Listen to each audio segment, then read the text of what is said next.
malam ni belilah, boleh terus buat ni. Kalau besok beli, kena buat besok lah. Okey. Selepas beli emas, ini yang paling penting sekali.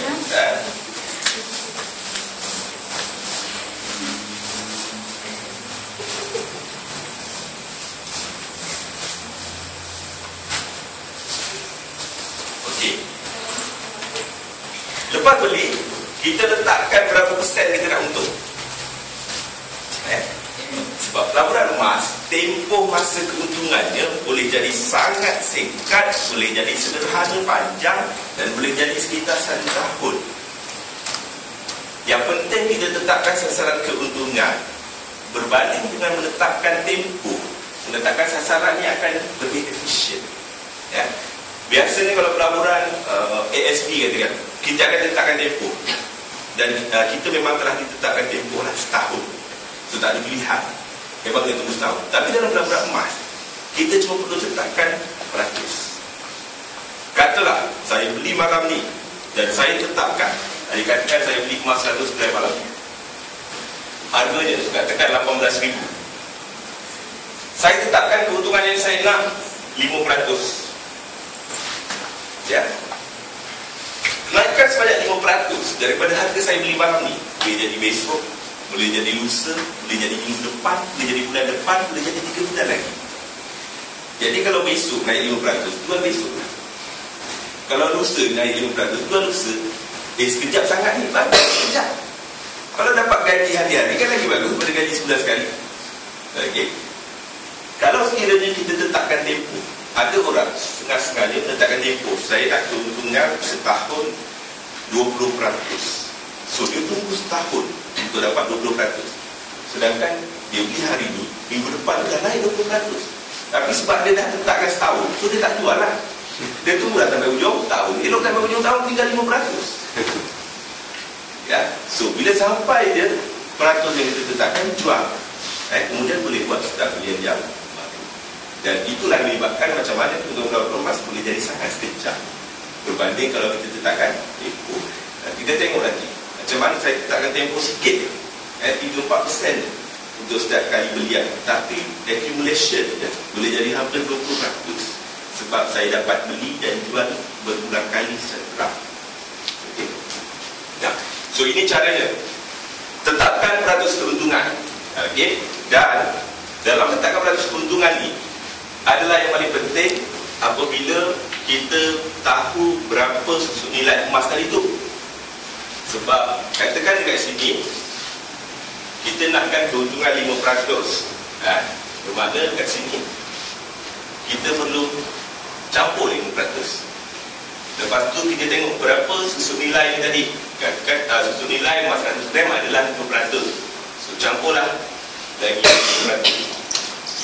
Jadi di sini kita perlu kenaikkan harga emas sebanyak 10% daripada harga kita beli tadi.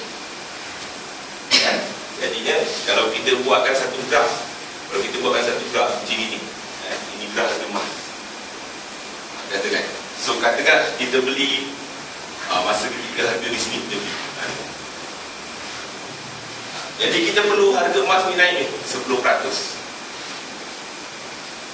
Barulah kita akan dapat untung bersih 5%.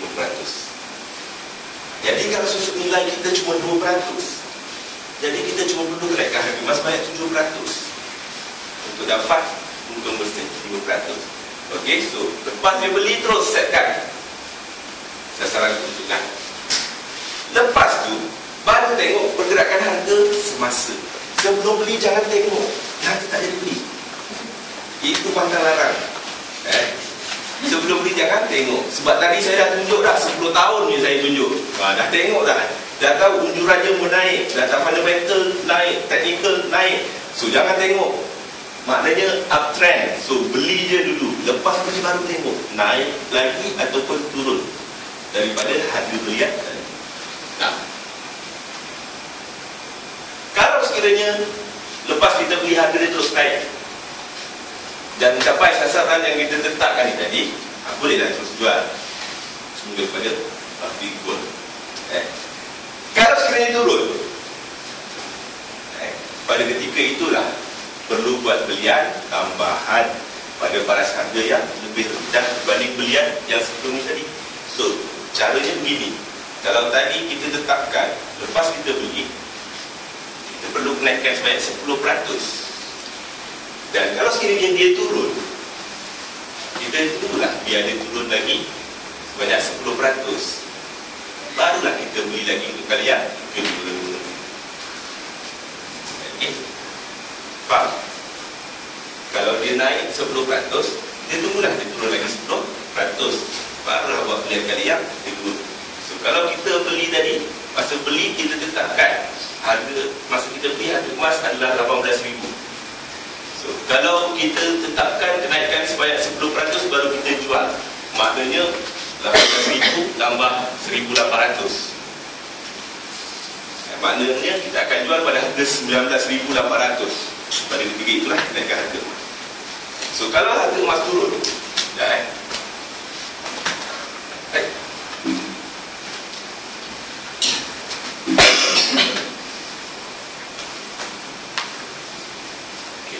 kalau harga emas turun, maknanya dia akan turun sebanyak 1,800. Barulah kita akan beli lagi. So 18,000 tu lah 1,800. Kita akan beli lagi pada ketika harga berada di paras. Kalau dia turun dulu sampai 10%, tak payah beli dulu. Biar dulu, tunggu bila penurunannya dah sebanyak itu, supaya kita punya, dia panggil risk and reward. Risk and reward ni seimbang antara kita punya risiko kerugian dan tunjuran keuntungan. So ini yang berlaku. Macam mana saya buat sebelum-sebelum ni, saya tak kisah beli dekat harga mana-mana pun, asalkan trend ni masih berlaku uptrend. Dan even sesiapa yang beli pada harga paling mahal bulan September yang lalu, saya kata kalau dah beli mula-mula dekat sini, lepas tu kalau harga emas turun, buat belian lagi pada harga yang lebih rendah. Dan apa yang berlaku? Lepas buat belian kedua, harga terus naik semula. Bermakna belian kedua tadi dah untung, boleh jual lah. Kalau dia beli belian kedua tadi, hasil daripada gadaian emas yang pertama kali dia beli, lepas dia jual tu terus tebus lah. Lepas tu pegang kat tangan, tengoklah pula harga lagi naik ke turun. Kalau naik, boleh terus jual yang kat tangan. Kalau turun, gadai lagi dan beli lagi. So, apa yang berlaku? Harga turun, so ulang lagi, gadai lagi, beli. Buat belian kedua. Lepas belian kedua, harga naik balik, jual lah pula. Belian kedua tadi, untung dah 2 kali situ. Okay. Dan setiap 1 kali jualan ni, tadi dah setkan turun 10%, baru beli lagi. Bermakna dengan penurunan sebanyak 10%, kalau dia naik pada yang sama, dia naik 10% juga. Untung bersihnya 5% lah. Dah 2 kali dah. Maknanya untung bersih dah 10%. Kali yang ketiga, ini last warning saya bagi bulan Mei hari itu. Saya kata beli sekarang, nanti dia akan naik lagi pada harga yang sama. Dan sekarang ni dah naik dah pun. Ini graf ni saya dah paparkan dalam website saya sejak bulan 5 yang lalu. Pada ketika tu harga kat sini lah. Saya kata beli sekarang, nanti dia naik jadi segini, jual lah. Saya letak harga real dia. Dan dah jadilah betul. So dah 3 kali penurunan harga, dan 3 kali juga kenaikan harga. Setiap kali naik tu 5%, 5%, 5%, dan 15% keuntungan daripada pelaburan emas dalam tempoh masa 1 tahun pada tahun 2012. Dan walaupun berlaku penurunan harga emas pada tahun ni, tapi masih boleh untung dengan cara pelaburan emas itu. So kesimpulannya, kalau sekiranya tuan-tuan dan puan nak buat belian emas, pada ketika harga masih uptrend sekarang, pada ketika unjuran harga masih naik, buat belian segera. Lepas beli, baru tuan-tuan akan tahu sama ada belian tadi pada harga rendah ataupun tinggi. Kalau lepas kita beli harga yang turun lagi, maknanya belian kita tadi harga yang tinggi. So, kena buat belian yang baru pada harga yang lebih rendah. Kalau tak buat belian langsung, sangat sukar untuk kita tahu sama ada belian kita tadi harga rendah atau tinggi, kerana kita tak ada benchmark yang boleh dijadikan sebagai panduan keuntungan. Ada 2 cara je nak tahu belian harga rendah atau tinggi. Cara yang pertama, Dia kena belajar analisis teknikal, analisis fundamental yang mengambil tempoh masa 4 hingga 5 tahun untuk betul-betul menguasai. Cara yang kedua, beli sekarang. Lepas beli tahulah harga rendah ataupun tinggi. So pilih, kita ada pilihan, boleh buat pilihan mana lagi mudah dan menyenangkan. So buatlah pilihan yang mudah. So ini yang dah berlaku. Dan selepas ini, kalau siapa nak beli dekat sini, sekarang ni harga berada di sekitar sini, nak beli sekarang, belilah, tak ada masalah. Kalau dia turun sampai sini, dah tahu dah apa nak buat. Tapi kalau dia naik sekali pun terus, pun tahu apa nak buat, teruslah jual. Okay, so tak ada sebab untuk kita nak menangguhkan dulu kenapa tak perlu beli mahal. Okay, ini harga yang sekarang. Saya dah buat siap-siap dah. Siapa dia beli harga sekarang ni, so inilah apa yang perlu dibuat. Kalau harga turun naik, dia naik sampai sekitar $1,900 per ounce, boleh jual. Kalau turun sampai sekitar 1,600, beli lagi. Kalau dia turun kat harga sini main-main, tak payah beli. Dia naik sampai harga sini main-main, tak payah jual dulu. Tahan. Kalau kita ada modal RM10,000, beli tambah kita turun, so macam kalau kita gandai, dapat RM80,000 dah? Tak dapat. Tambah cakap sikit apa yang dapat lah. Gandai tambah sama sikit lah beli kedua tu. Kalau nak beli juga 100 gram, kalau nak beli juga 100 gram, kena tambah sikit lah. Tapi kalau kita tak ada wang untuk tambah, beli setakat berapa gram yang ada lah. Kalau kita gadai 18,000 ni mungkin dapat dalam 10,000 kata. Beli setakat emas 10,000 lah. 50 gram mungkin. Masih untung. Bila berlaku kenaikan 5% kan. Kalau 10,000, 5% masih untung. So gadai tu masa 6 bulan settle lah. Nanti pun 6 bulan. Tapi kalau kita tengok kenaikan tadi, ini tak sampai 6 bulan. Ini bulan 11 tahun 2011. Ini bulan 2 tahun 2012. Ini bulan 9 tahun 2012. Okay. So tempoh masa je. Dan kita gadai masa harganya dah turun. Bukan kita gadai masa dekat atas ni lagi. Kita gadai masa harga dekat sini. Ini bulan 5. Lepas bulan 9 dah naik 6, 7, 8, 9. Oh, 3 bulan. Ini bulan 2. Paling tinggi bulan 2. Kemudian dia turun lagi. Ini bulan 11. Kemudian dia turun lagi. Ini lebih kurang dalam bulan 1. Bulan 12 atau bulan 1. Katalah bulan 12 kan? Kemudian dia naik bulan 2. 12, 1, 2 bulan. So bisa kata tu kalau kita ada main cash RM10,000, kalau kita buat personal loan, macam mana dia punya interest personal loan kita nak dapat beruntung? Macam mana tu? Sama dia sebenarnya caranya. Kalau sekiranya kita buat personal loan, yang pertama sekali, paling secure, asingkan sejumlah wang untuk bayaran balik tempoh setahun pertama. Buat personal loan RM100,000 katakanlah, sebulan bayar RM2,000 katakan. So setahun bayaran baliknya adalah RM24,000. Jadi RM100,000 kita dapat tu, asingkan RM24,000 untuk repayment first year. So kita tak tertekan dah nak cover repayment. Ada balance lebih kurang RM78,000. RM78,000 tu yang kita buat investment. Maknanya pada tahun kedua nanti, katalah dah boleh dapat 20% keuntungannya. Guna 20% tu, boleh maknanya 20% tu dah boleh cover untuk repayment tahun depannya, atau boleh buat overlap untuk reducekan amount, sekaligus reducekan kita punya monthly commitment tahun berikutnya. Dua cara lah. Pilih mana yang terbaik. Sebab sometimes setengah personal loan dia ada lock-in period. Maknanya tak boleh settle dalam tempoh beberapa tahun. So kalau ada lock-in period, continue je lah dengan repayment, tapi kita next year punya repayment guna keuntungan tadi. Itu bergantung kepada package personal loan yang kita ambil. Tapi tak ada masalah. Yang penting first year tu kita jangan ada tekanan. Kalau ada tekanan, kita akan rasa memang suka. Sebab pelaburan ni dia sangat bermain dengan emosi. Okay. So ini apa dipanggil trading plan ataupun investment plan. Kalau siapa yang nak start sekarang, siapa yang nak beli sekarang. So sebab kita akan sentiasa ada dua kemungkinan naik ataupun turun. Itu tak boleh lari.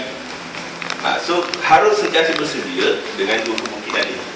Jadi jangan menjagakan naik aja. Tak ada. Pasti ada cara kalau kita nak ada sedang turun. Okey, ini contoh. Bukan contoh ni yang real ke? Ini belian dealer saya pada 29/6/2012. Dia beli emas 500 gram satu dan 100 gram satu, 600 gram. Dia beli emas 500 gram harga 84,218. Yang dijual pada 14/9/2012.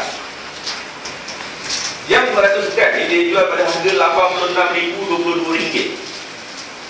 Yang 100 gram jual pada harga RM17,195. Jadi totalnya lebih kurang RM5,000 lah campur dengan komisen sekali. Keuntungan.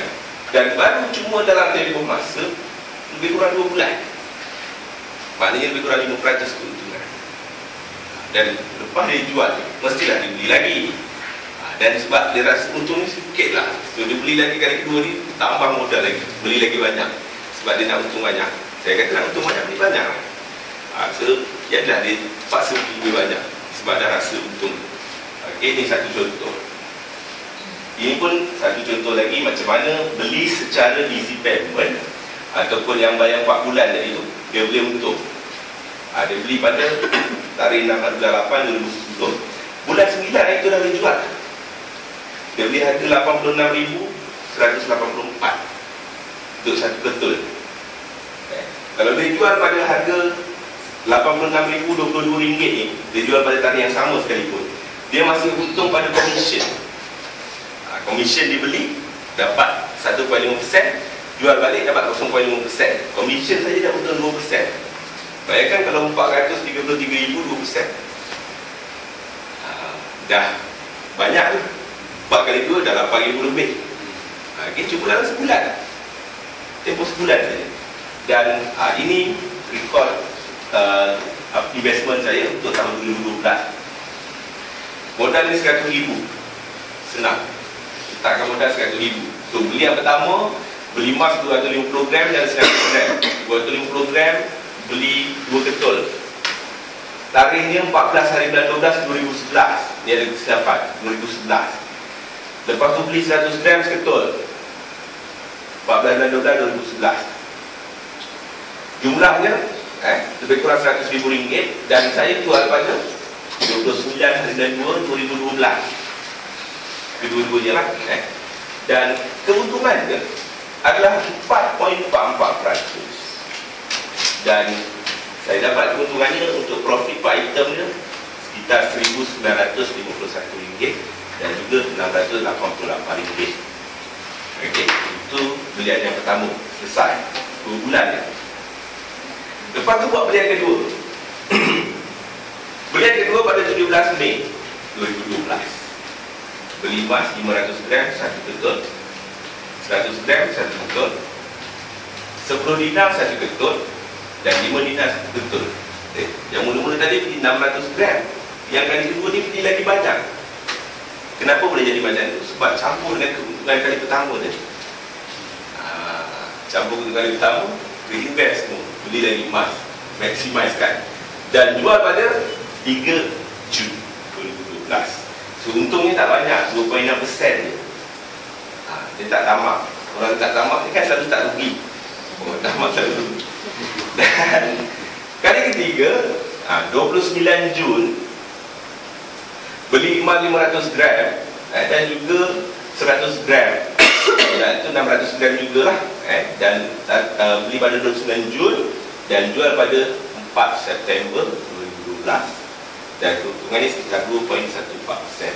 So keuntungan untuk semua item, keuntungan daripada kenaikannya total 9,661. Lepas tu campur dengan setiap kali saya beli dapat komisen 2%.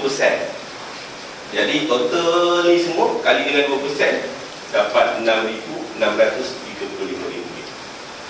Kemudian bila saya jual semula, harga saya jual ni dapat komisen 0.5%. Jadi totalnya adalah RM1,707. Dan campur ke semua ni dapatlah RM18,003. So itu setakat ini. So Lepas ni dia akan ada lagi tambahan, jadi kolom bawah lagi satu. So, pada 2012 ni boleh consider more than 20%. Dan ini adalah pada ketika harga emas berada pada kedudukan stagnan atau range. Kedudukannya tidak bullish macam tahun lepas. Tahun lepas harga emas naik 45%. Tahun ni dia naik macam tu. Tak apa, kalau 20 tahun terus dia macam tu pun tak apa, saya lagi suka. Sebab untungnya lagi cepat. Boleh dapat keuntungan dalam masa yang singkat dan berulang kali. Kalau bullish tu, ramai orang rasa sayang nak jual, sebab dia cuma nak jual bila dia rasa harga emas dah tak mau naik lagi. Okay? Dan dia cuma nak beli kalau rasa harga emas dah tak mau turun lagi. So kalau dia nampak harga emas turun tu, ini boleh turun lagi tak ni? Sesuai ke beli sekarang, sebab dia nak beli masa harga emas tak nak turun lagi.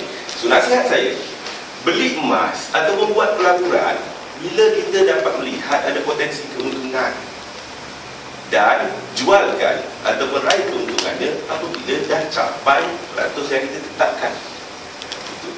Sebab tak tamak, ambil sikit-sikit je. Tapi saya beli sebab saya ada nampak potensi keuntungan, dan saya jual bila saya dah capai keuntungannya. Saya tetapkan, biarkan dia nak naik lah. Bukannya saya tak boleh beli lagi selepas tu. Jangan sebab bandingkan. Okay. So sekarang ni yang RM18,000 saya boleh guna untuk beli emas 100 gram sekeping. Ya.